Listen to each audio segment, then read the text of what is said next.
Depuis 1200 ans, Venise repose sur les mêmes piliers de bois, érigés par des génies de l'urbanisme.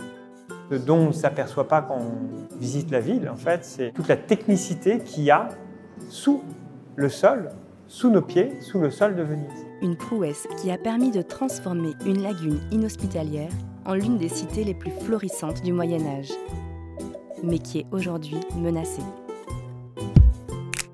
À partir du 5e siècle, les invasions des Huns puis des Lombards poussent la population à se réfugier dans la lagune, jusqu'alors seulement habitée par des pêcheurs. Cette population grandissante s'installe d'abord sur les bancs de sable. La ville est constituée de plusieurs îles. Puis au 9e siècle, ils trouvent une technique pour relier ces petits îlots entre eux. Pour construire cette ville, il a fallu beaucoup d'intelligence, beaucoup d'ingénierie, beaucoup de pratique pour stabiliser le sol, en fait. Et Venise est un sol artificiel. C'est un sol artificiel qui a été construit de la même manière que aujourd'hui vous avez des constructions dans l'eau à Dubaï. Venise, avec des moyens plus anciens, plus modestes, a inventé son propre sol. La ville repose sur des millions de pieux en bois, qui datent du Moyen-Âge.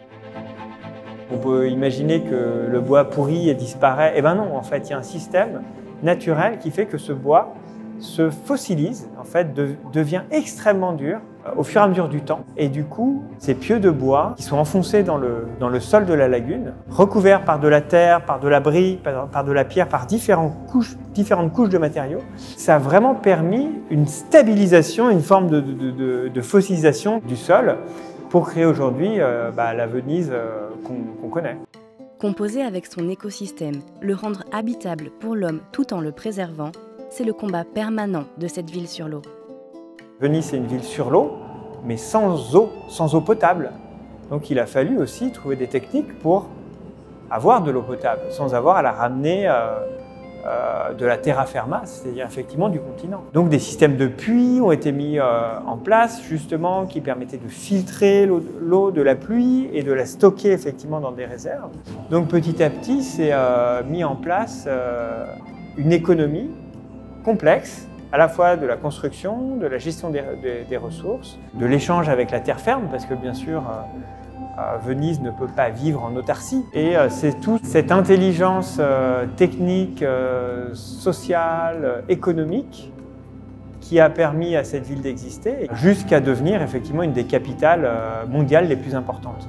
Venise appartient à l'Empire byzantin, mais se situe aux portes de l'Occident.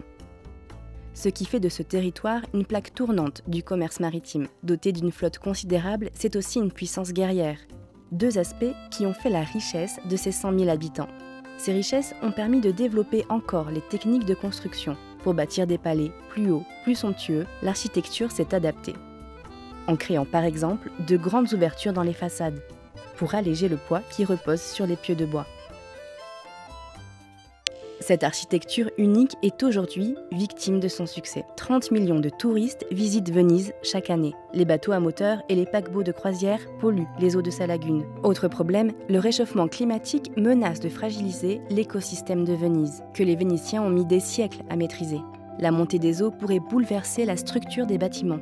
C'est pour ça que la ville a été entièrement modélisée en 3D par la société Iconem.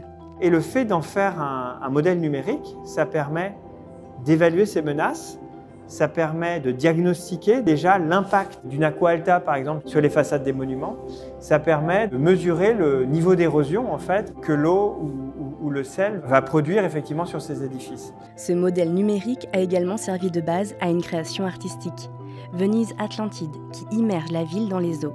Sans être une projection réaliste du futur de Venise, ces images alertent sur les menaces auxquelles la ville est confrontée.